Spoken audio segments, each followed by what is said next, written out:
to another Nerd Effect News Show. We are on episode number 13. Lucky number 13. Yes. I am one of your... Auspicious this weekend because it was a Friday the 13th. Ooh. Yeah. Second one in a row. Yeah. There was Scary. One last month, too. Scared. Dun, dun, dun. I am one of your nerd anchors, Dustin Vancouver, joined by my apparently superstitious co-hosts. Okay, fine. Michael Morgan. And Mason, I'm not actually superstitious, but for some reason I always end up having good days on Friday the 13th, Ireland.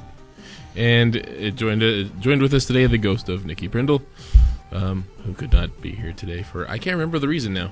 She had a Workshop for school. At uni. Yeah, with playing with a bunch of cool lizards and snakes and reptilian type creatures that she's finds to be scaly kittens, it looks like. Yes. Yeah. I think all things are devolve into being somehow kittens to Nikki. Mm-hmm.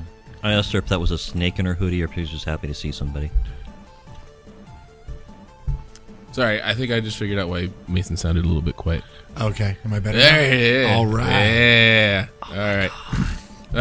He's so sexy. That's right. You're welcome. Thank you.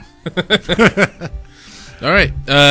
Shall we hibbity hobbity, kai by bow, rock, paper, scissors? Yes. Kai bai bo.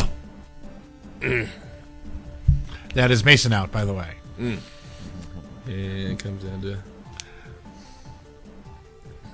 Here we go. Kai bai bo. Kai bai bo. Ha! And right. Dustin wins It'll be nice because we got to go full circle anyway. with a nice coverage of the paper over the rock there for the play-by-play. Yes. Giggity. And there was a tie for the scissors the first time. Yes. Well, I had scissors and they both threw rock, and then they both threw scissors, and then Dustin threw a paper. I thought for sure he was going to throw another scissors at me, man. I was just... Yeah. Yeah.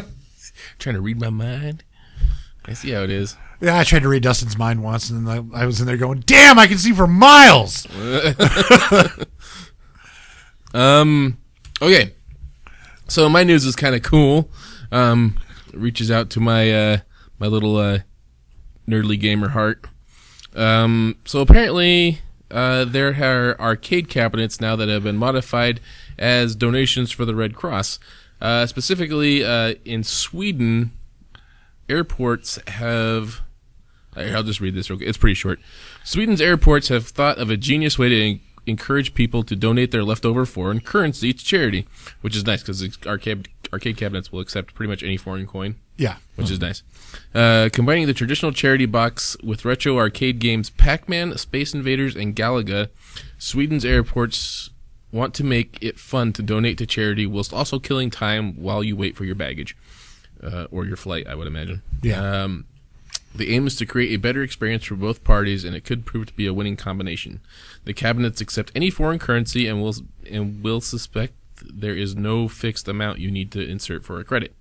All the money generated from the cabinets will be donated to the Red Cross, and if this is successful, it would be great to see more airports around the world. Now, not to mention, the fucking cabinets look really cool.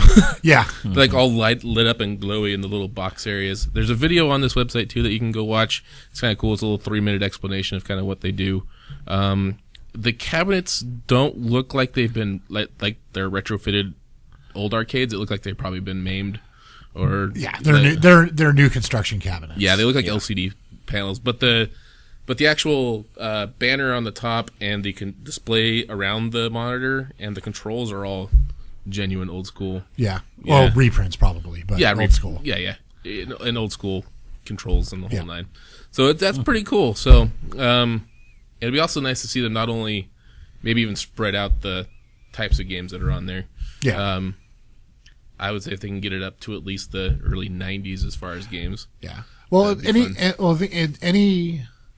any arcade game that arcade games are different than home-based video games, or are now, weren't back in the original Atari and Nintendo days so much, because they hadn't figured out the difference yet. But old arcade games were meant to be difficult and make you fail. Because they want your money. And like the original, like early on games like Donkey Kong, Mario Brothers and stuff, like Donkey Kong was actually in both arcades and on the home console. But like those games were also built to make you fail because they didn't know any better. Yeah. In a game you still need failure state, or is it a game is the question there. In this case, I'm just going to say that an arcade game requires a failure state to get money out of you, and other games don't necessarily require as severe necessarily of a failure state, or maybe any failure state. I noticed even some games aren't necessarily even, like, for example, a game like Gauntlet, where your health is just timed. Right. So yeah. Well, the failure state is death. You pay more money to not die. Right. But no, I like the idea of these cabinets. A good way to blow. I would like video games in airports again, because they're a great way to blow time while waiting for your flight or waiting for your connection or stuff like that. And two, like the idea of having them in like big international airports, like in the one in Sweden, or Heathrow or Chicago or JFK. It's a great way to, crap, I've still got that stupid, euro change in my pocket and I'm back in America. Or, oh man, or as you're leaving Sweden or whatever, oh man, I still got a pocket full of quarter euros. I'm going to dump these into this machine and play for a little while I wait for my flight, and then I don't have them when I'm back in America. Yep. It's a good idea, and it saves you from having to exchange relatively insignificant amounts of money. Because if you're in a lot of places in Europe, both the euro and the British pound, for example, are coin, which you may want to exchange your pound coins or your euro coins, but like your quarters, your dimes, your pennies, your equivalents thereof. What's the point for the most part, unless you somehow saved up like a, bag full of them or something. I mean, there's no real point in trying to bother to exchange them. Just, blow them in an arcade. Cool. Red Cross will gladly take the time they will exchange that as needed. Yeah, especially when you're talking about filling up like the bottom of one of those arcade cabinets full of it. Yeah, that becomes a significant amount of money. Yeah, it's easily a 2 or 3 foot cube at the bottom of the thing, so it's not like... It would not be an insignificant amount of money. No, it would take a while to fill that bastard up. Yeah. Boom. So, and the Red Cross is a very good organization, for what they do. They're all about, no matter what country they're in, their whole point is just to help keep civilian populations safe, either from a natural disaster or during wartime. And it's just about helping people live. It's not, there's no politics to it. And it's literally called Charity Arcade. Like that's, yeah. It's all written out in like old school 8-bit with the C of arcade being Pac-Man. And it's pretty cool. Yeah, the picture they have here is actually in the Stockholm airport. Yeah. Which makes sense considering that's the big one, I'm sure, for Sweden. Yeah. So yeah, let's hope this makes its way over here, because quite frankly, that's a sweet idea. Yeah. All right, so which way we going? Where do you think, Mike? In other words, you. All right. We've always gone left. Not always. Oh, by the way, today's the day after Pi Day. Yes. And how was your guys' Epic Pi Day? Awesome. Because it was the Pi Day. Yes. Like, we won't see another one of these for another 100 years. Right. Mm-hmm. So, did you guys make it awesome? Yes. What'd you do? Well, I was at work, but there was pie at work. And there was a chocolate cherry pie, which was interesting because it was mostly like a cherry pie, but the chocolate was not like chunks, but like think about like taking and spreading out like chocolate really, really thin and letting it dry and then crackling it up. So it's like flakes. It was like chocolate flakes basically that were mixed in with the cherry pie filling. Like maybe somebody took it over a cheese grater or something? Kinda, yeah. Yeah. And then chocolate whipped cream was that pie. Yeah, kind of hard to go wrong with that. No. And then there was also an apple pie. Jen made an apple pie, which was awesome. I don't know if you guys saw that on Yes. Facebook or not. Yeah, she actually carved instead of actually doing the crosshatch, she cut some designs around the edges and then actually in the middle cut out the actual pie symbol. Yeah. In the middle of the top crust. As much as I like Pi Day, Tau is better as far as mathematical certainties. Yeah, but you can't eat tau. But you can have, but tau is 2 pi. So So did we have tau then? but we didn't have had- tau yet. We had two pies. Two apple pies. But that would have been a tau. Yeah. 2 pi. But see, I'm trying to start another holiday here by saying that we can have another one of these bad boys on 628. So, Yeah, we need to throw that one out there. yeah. So, but instead of having only 1 pi, you have to have at least 2 pi. All right, well, you heard it, people. So 628 tau day, 2 pi. That's coming up in a couple months. Yep. A few months. Mike, how was your pie day? Oh man, my ass has been kicked this whole week, so I ended up just crashing out. I hear you. Yeah. I thought about it, and I was gonna head over to like Tim and Naomi's and try and bring some pie up, and it's just like I don't even want to step out of bed. Just Yep. done. We left my grandma's house on Saturday. Literally, Jen, Evie, and I all went home, dropped into our beds, and we all passed out on the in our bed. Like we all just were so damn tired. We just all passed out in our bed. It was hilarious. Family nap. Yep, pretty much. It was awesome. Anyway, sorry. I just wanted to. So I hope you all had a happy Pie Day, like the Pie Day, Yes. and yeah. And if you got more stories, you got stories about your Pie Day, email us feedback@nerdeffect.com. We'd like to hear about your Pie Day. Because Pi Day is one of the best holidays. It is. Yeah. Okay. Well, before I forget, congratulations to Jake. Yay. Yay! He was successful in getting his Kickstarter supported for getting his book published. So it is a reality. Whoop, whoop. And I'm going to cheat and totally just take my book over to his house and have him sign it. Yeah. Sign this. Advantage of directly knowing the author. And yeah, I was just actually talking with him this morning. He's apparently has some other book projects in the pipe already, ready to go. So yeah, it's pretty sweet. Nice. Very nice. And I guess that this being an audio podcast, no one saw my thumbs up. Right. Yeah. Yeah. It's okay. Excuse me. Could you hear the shift in the room of his thumb popping up Ba-doing. over the mic? Yeah.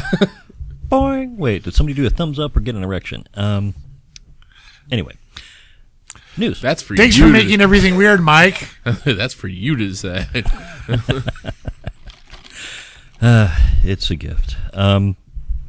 So, the world's largest machine is getting ready to be started up again. So, What kind of machine, Mike? machine, I don't know, it might be kind of a dirty machine. No, it's the Large Hadron Collider. Hadron Collider. Yeah. At Geneva. So, It's a racetrack for atoms. Didn't they build a bigger one somewhere else? No. They were going to. It was going to be in Texas. But, yeah. In Fuck Texas, the right? Republicans and their Yeah. lack of funding for education and science. We just need more bombs. That's all America needs. Bombs and Jesus. I thought. Or Jesus on bombs. So, I'd be Yeah. there for that party. I'm just saying. so yeah. So But America was going to have a bigger, more powerful Hadron Collider. Mm-hmm. But, Republicans canceled the funding. Wait, isn't this Hadron Collider in Sweden? Yes. yes. Oh, good. We're just bouncing right off the dice. Or no, Switzerland. Sorry. No, Geneva, Geneva. Switzerland. Yeah. Oh, Okay. So We're close. bouncing all over them S countries in Europe. yes. Okay. So, Hadron? Hadron. Hadron. Okay, so the Hadron Collider was basically used to find the Higgs boson Higgs boson. boson particle in 2013. Since then, they have been working to do some upgrades to the equipment on it, and they're getting ready to restart it this month. Yay. This time around, they're hoping to find evidence of dark matter. Yes. And so Create it, a black hole and implode an R-type planet. Yay! It's not powerful enough to create. yeah, If it could create a black hole, which it's not built to do, it is not big enough nor powerful enough to create a singularity that could consume anywhere near the mass of the Earth. But the people there at the Hadron Collider would probably be gone. No. No. That'd be a slight breeze past their hair. It would be a slight breeze and give them a slight it'd brush their hair a little bit for them. That's about it. People don't actually understand how big black hole singularities are. They are super dense and super massive. Otherwise, they couldn't have the gravitational pull to do what they do. So yeah. So like if a person was standing where it was created, they'd fucking die. But they wouldn't even get sucked into it. Only a little bit of them would, but it would be enough to kill them. Yep. So anybody who's not familiar with dark matter, physicists believe that there's an unseen matter that makes up about 85% of the mass in the universe.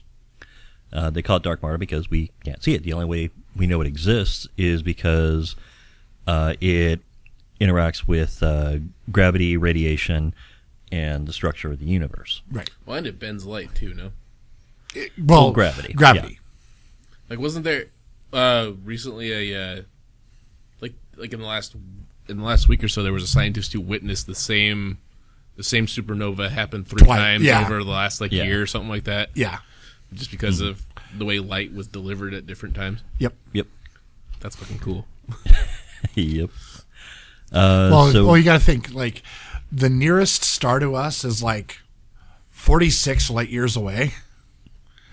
That's the closest neighbor. So at the speed of light, it takes 46 years for evidence of it to reach us. So when you look into the night sky, you are looking at the past. You are not looking at the present. Right. So when we see stars out there that are thousands, hundreds of thousands of light years away, okay, I do not remember which one it is. It is either Horsehead or Crab. One of those two nebulas that we can see in the night sky now did not exist until the Middle Ages. Well, actually, previously it had already existed for a long time because of the amount of time the light takes to reach us. But before that, there was a star there. Then it got really bright for a couple of years in the Middle Ages during the night, and then there was a nebula because they witnessed the supernova. Right. So, but that supernova had happened long time ago. Aren't there Native American cave paintings of supernovas happening too? We think so, yeah. Yeah. The problem with cave paintings anywhere in the world, be they the Lascaux caves in France or the Gimme Shelter. Yes, that is the name of a real rock shelter in California. Thanks, Rolling Stones. Yes. Thanks, hippie archaeologists. Yes. Gotta love you.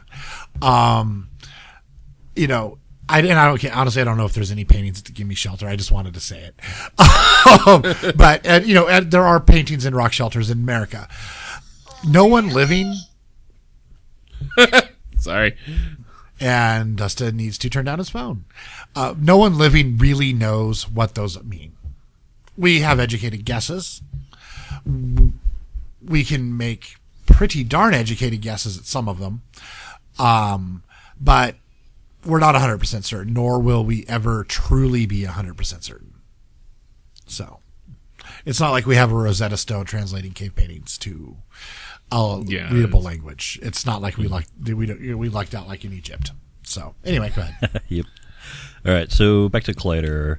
So some of the upgrades they've done on it. So we got new magnets. They got stronger connections. They're safer magnets apparently. We got higher energy beams. Nice. Yep. The beams are narrower this time, too. They got smaller but closer proton packets. So the protons are being fired at each other in a closer proximity to one another. Yeah, that's what I was looking for. Thank you. Higher voltage.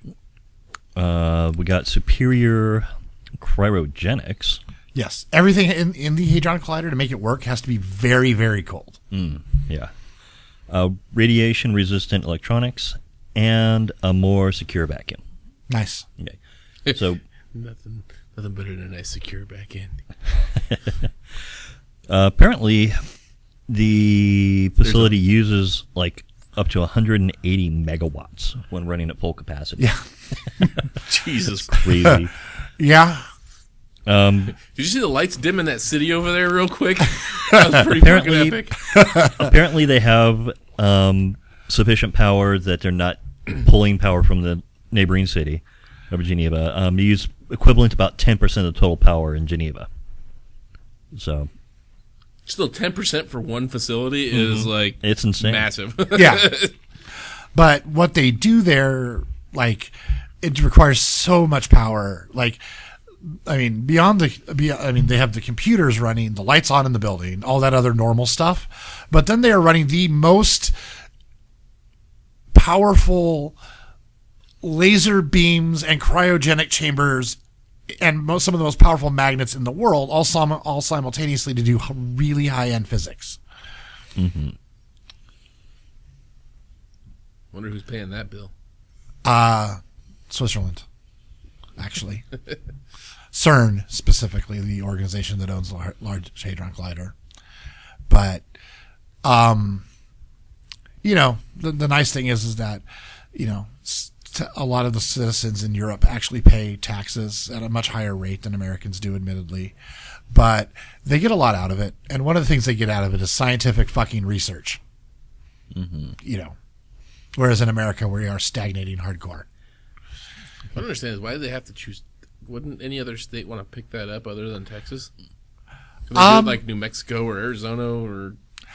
There was the specific area in Texas they were trying to build it in was more or less ideal because it was already like it was incredibly geologically stable. Mm-hmm. Which is important. Earthquakes can really fuck up a system like a Hadron Collider. That's why they didn't build one in California. And also, it was also relatively already fucking flat. But so is like Arizona and New but Mexico. Not as geologically stable. And this thing was like 4 or 5 times the planned size of the Large Hadron Collider. Mm-hmm. The Large Hadron Collider, 2 miles, right? Yeah, no, it's. I got huge. it here. But this thing was so big that like Texas was only one of the only areas that had a large enough geologically stable area and a already pretty much flat enough area to do it. All right, so don't have the diameter, but the circumference is 17 miles. Yeah. Sweet Moses. So if somebody wants to use some pi and figure that out, feel free. We'll call the circumference 5 and change. Okay. Because that's what it is. It's 5 but less than 6. Big. Yeah. And this thing was going to be like a 15 to 20 mile circumference. Or, circumference. Not circumference. Diameter, yeah. So, like a 30-mile circumference or more. It's from Boise to Nampa. Yeah. Mm-hmm. It's not a lot of places that are that geologically stable and that flat already in the world. It's true. So, yeah. Yeah. And just for kind of a comparison on it, too. So they have, anytime there's billions of protons per package being sent around. Yeah. And let's see. Yeah, being sent around at 11,000 times per second. Only 20 to 30 protons per package will actually collide. Right. Mm-hmm. Yeah. It's a really, really big crapshoot on getting this thing to work well. Mm-hmm. And the thing is that the Large Hadron Collider is more efficient than other colliders that we have. We have other colliders? Yeah, there's other colliders in the world. Oh, yeah. The Large Hadron Collider is the newest and best. And it's not. If you talk to a statistician, it's not anywhere near what would be considered efficient. Mm-hmm. The scientists are going, this thing's awesome. It's so much better than our other ones. Mm-hmm. So, yeah. Yeah, and a big part of this whole thing is that they have a standard model for physics. Yeah. But they know that there's huge gaps in that model that still need to be filled in. Like I was saying, estimating 85% of the no matter in the universe is dark matter. Mm-hmm. The matter that would be the physical matter that we're used to, so lights, planets, Us, everything that, that's about 4%. Yeah. So there's still this, according to these figures, 11% worth of matter that we just don't know what it is. And that's part of what the Large Hadron Collider aims to do, is figure out what that other 11% is. And also confirm that 85% we think is dark matter is indeed dark matter. Mm-hmm. But we already have the hypothesis of dark matter, so we're trying to prove that first before really working on the other 11%. Yay! Yep. I'm all for dark matter. It'd be fun to see, actually. Are we just aiming to detect it, or would we actually be able to see it? It's not, as far as we know, currently it is not seeable. It is detectable only through secondary means. Mm-hmm. We cannot detect it directly. We detect it by detecting its effects. Mm-hmm.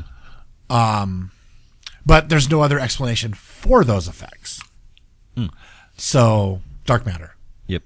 Kind of a side note for dark matter. Yes. Something I saw recently was that it's theorized that the reason we have extinction events on Earth is because in the galactic horizon for the Milky Way, mm-hmm.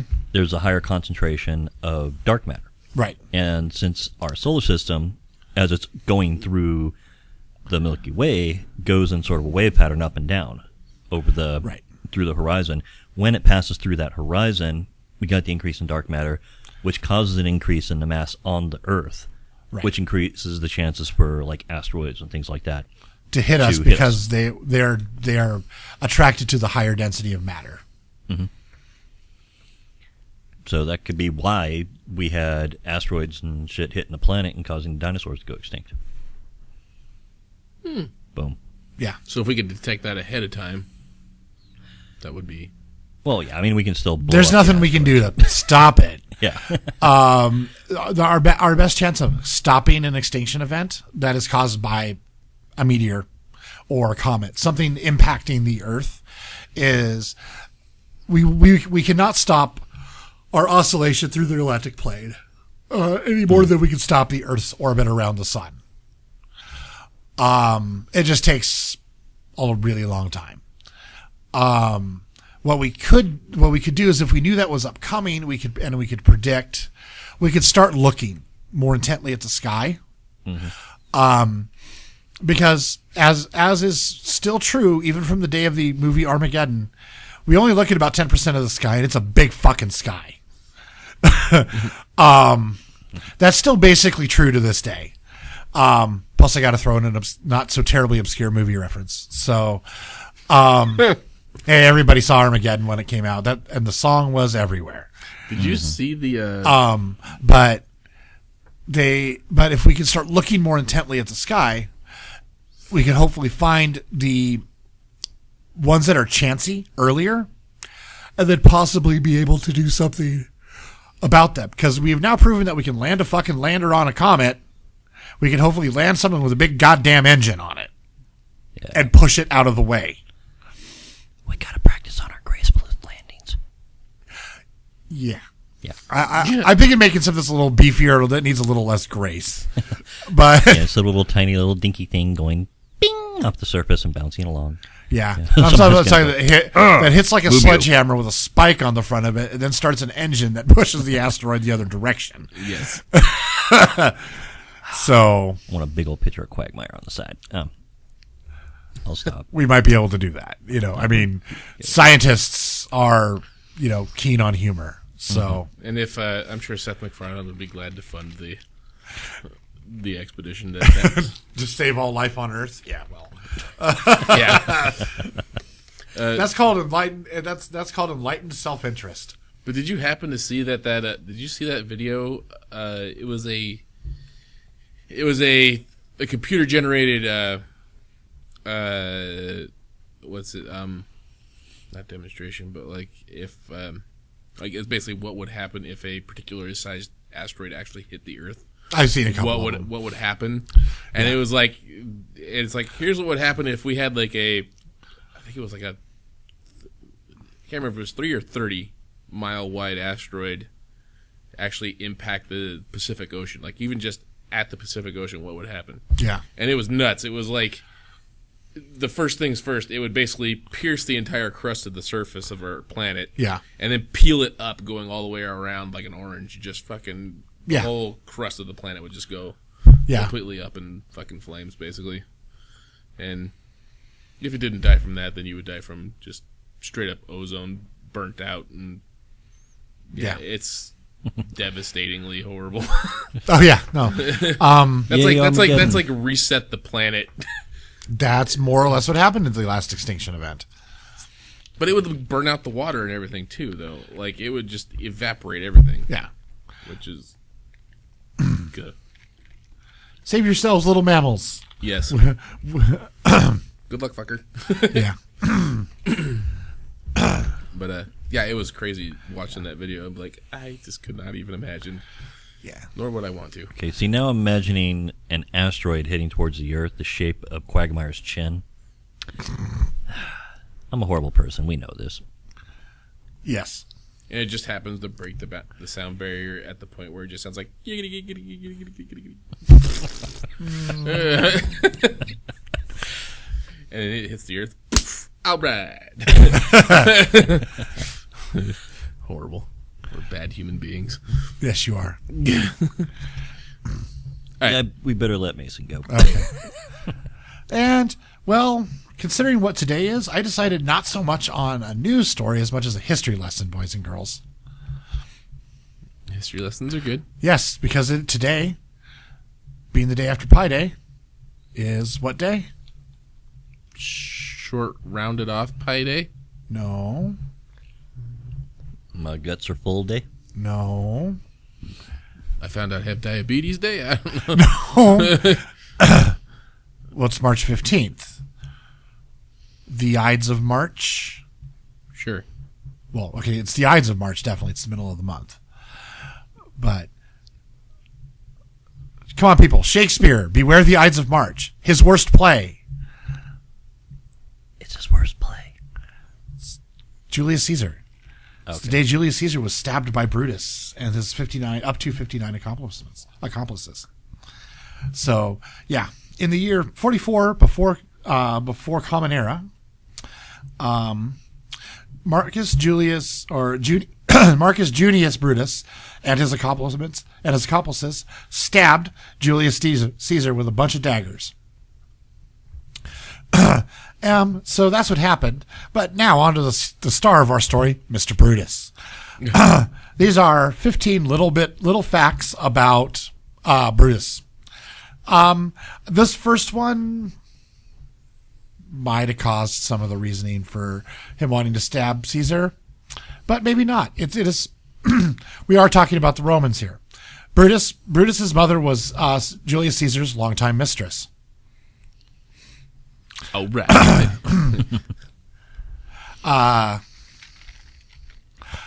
During Caesar's civil war in Rome, Brutus picked the losing side.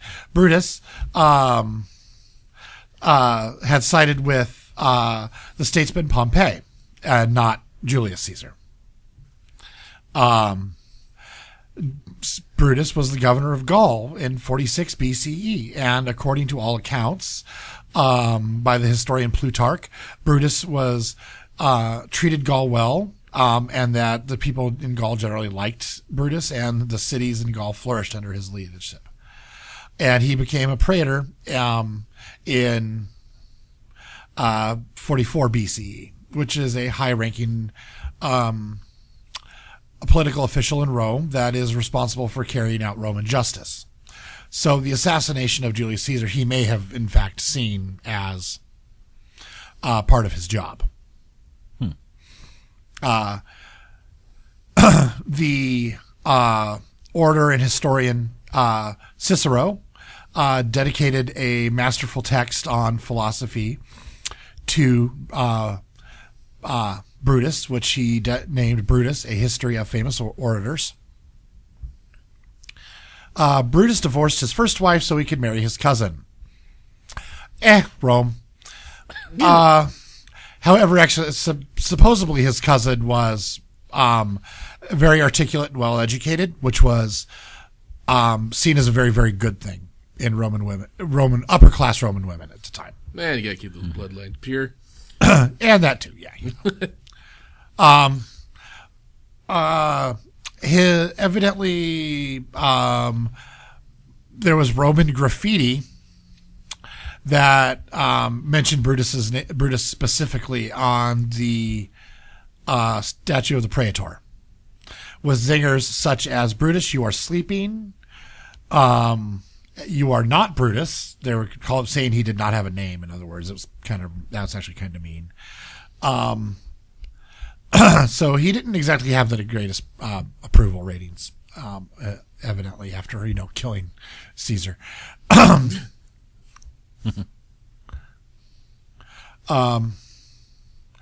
In his spare time, Brutus was a poet. Unfortunately, none of his work survives today. His second wife, Portia, his cousin, actually proved her loyalty to him via self-mutilation. Hot. She grabbed a butcher's knife and stabbed herself multiple times through the thigh, evidently.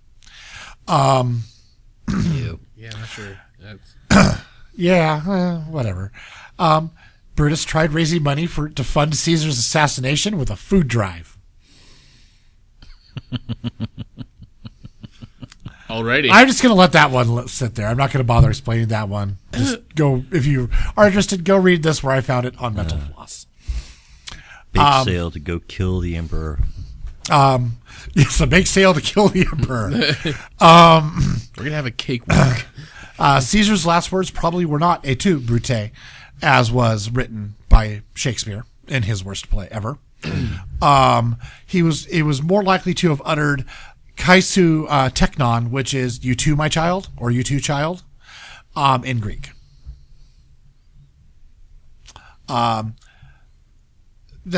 the slaying of Caesar, coins were issued in Brutus's honor, including daggers on them. Because after Brutus's Brutus and his buddies, who called themselves the Freedom Party, by the way, did their deed, they fled to Macedonia, and local coins were shown with him on it, with two down-to-turn knives on the other side of the coin. Yeah.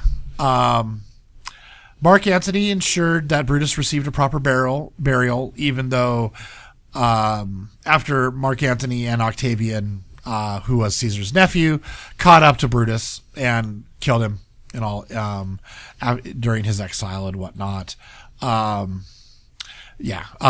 due to the fact that he was a Roman citizen and a statesman, Mark Antony did ensure that he had a proper burial in 42 BCE, only 2 years after he killed Caesar.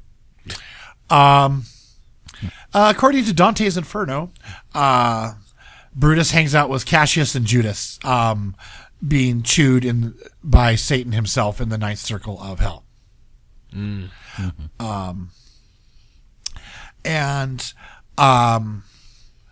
To tie in some American history to all of this, besides the fact that we are indeed a republic fashioned after Rome, not a democracy fashioned after Greek democracy, as a lot of people think and are taught in elementary school.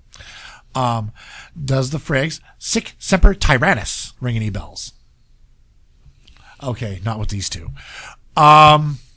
It was uttered by John Wilkes Booth after he shot Lincoln. It's death to tyrants, basically, or justice for tyrants, or something like that. But basically, it means I shot a tyrant or stabbed a tyrant, and they're bad people. Seeing that that Caesar was seen as a tyrant to Brutus and his group, and according to John Wilkes Booth and other Confederates, because, Lincoln wouldn't let them keep other people as property. Poor old Lincoln was a tyrant. But and that quote happens to be on the official seal of the state of Virginia. Oh, really? Yes. However, it was put there in the year 1776, 89 years before John Wilkes Booth shot Lincoln. It is actually attributed to, and their inspiration for it would have been Brutus, not John Wilkes Booth. Well, then. So, history lesson for you all today instead of actual news. But, pretty interesting history for the Ides of March. Indeed. All kind of those weird Greeks and Romans and their stabbiness. Yeah. Hey, knives are the time-honored weapon of all good assassins everywhere. We should go have ourselves a stabbing party. Oh, Jesus, don't put that out there, man. No. No. Unless it's with Nerf swords. I can handle that. Oh, Yeah, you gotta do some boffer fighting. I get my ass handed to me that way. What? Explain? Boffer, it's adult Nerf swords. No. Yep. They're a little less floppy, so that you can actually parry with them, but they're still relatively soft and safe. Gotcha. They're mostly what are used by larbers. Basically, you're just not going to pierce anybody. No. Right. You're not even going to leave serious bruises, really, Gotcha. because they're padded with foam. Gotcha. It's not like they're Shinai or Boken or SCA swords. SCA heavy combat swords, I should say. Yeah, those will leave a dent. SCA heavy combat swords will leave a dent. They're solid rattan. Yeah. They'll leave a freaking dent. They will kill you if you are hit hard enough with one. Yeah, no, thank you. Yeah. Yeah. Well, I had an incident where we were out LARPing, basically. Yeah. And so some of the guys had the boppers with them. And I made the mistake of sneak attacking. And yeah, I ended up with a nice bruise on my arm. Yeah. It kind of hurt. Like, ow! Yeah. Well, snuck out on them and surprised the fuck out of them. So, boom! Yeah. Yeah. Like, oh, hey, yeah. Okay, I didn't think that through. Ow. So, there we go. All right, so since Nikki's gone, I got one more small news, and it's more of a fanboyism more than anything. Yes. But it was confirmed that Kevin Smith is in works for Mallrats 2. Yes. And I am fucking excited because Mallrats was my Bible. Like, from age 18, or even I'd say even 16 to 25. Like, I lived, eat, and breathed the Mallrats. Like, that was Yep. pretty much, it was almost an exact mirror of my life. But At least you didn't have the guy from Fashionable Mail going after your girlfriend, right? that's true. Yeah. Yeah. Just military men. Yeah. Nope. No pain there. Let's see here. Like what? In the back of a Volkswagen bus? Or a Volkswagen Bug? What, like the back of the Volkswagen? So, Kevin That's Smith. Kevin Smith. There was not enough physical space. That's why it would be back of a uncomfortable. Volkswagen. All right. I I remember being a little kid and cramped up in the back of a Volkswagen. Okay, sorry. Go ahead. Okay.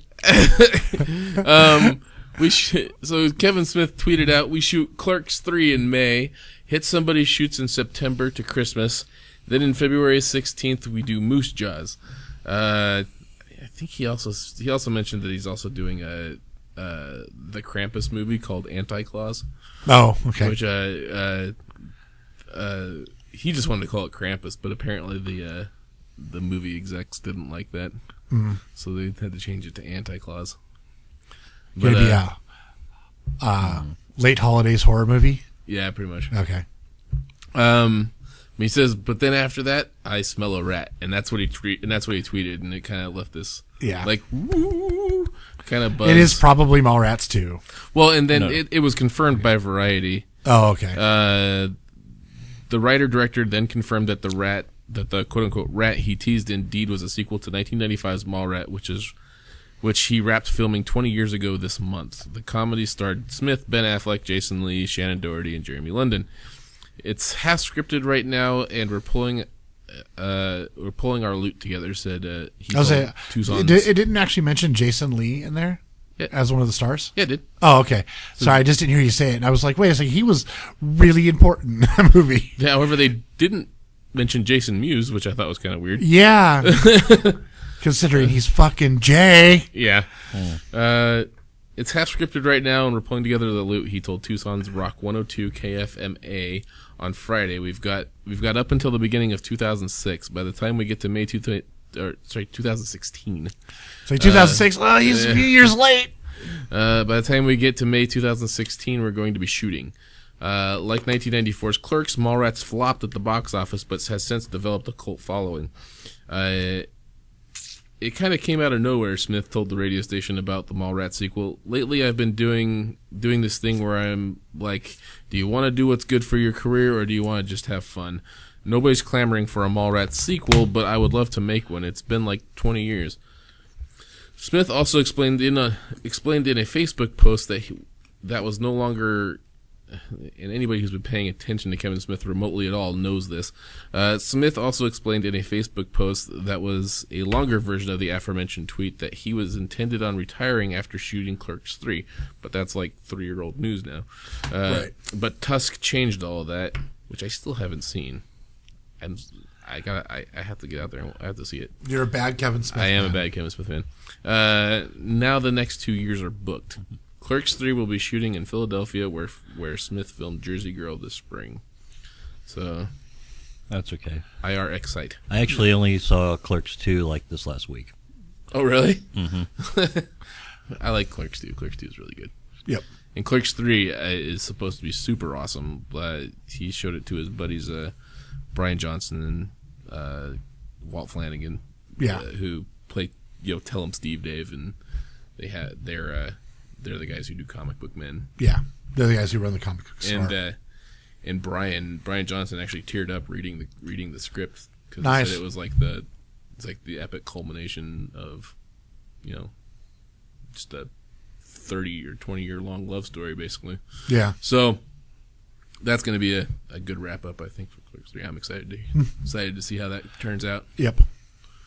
But Yeah. I'm glad he hasn't given up on doing a Skewiverse movies yet. me either. Yeah, and I think that was his big fear too, was that he didn't want to get typecasted as that guy. As the Skewiverse guy. Yeah. Right. But at the same time, those have all been good movies. Clerks, Mallrats, Chasing Amy, Clerks 2, and Jay and Silent Bob Strike Back, Dogma. They've all been good movies. Mm-hmm. So, yeah. Yay. Yay. I'm excited. Then he does shit like Jersey Girl And Cop Out. and Cop Out. The Cop Out technically wasn't his movie. No, he directed it, though. Yeah. And had to deal with Bruce Willis, apparently. Okay. Yeah. Bruce Willis is evidently hard to work with. It's kind of a dick Yeah. on set. I believe the term is prima donna. Or post Madonna. I don't know, he's kinda up there. So, yeah.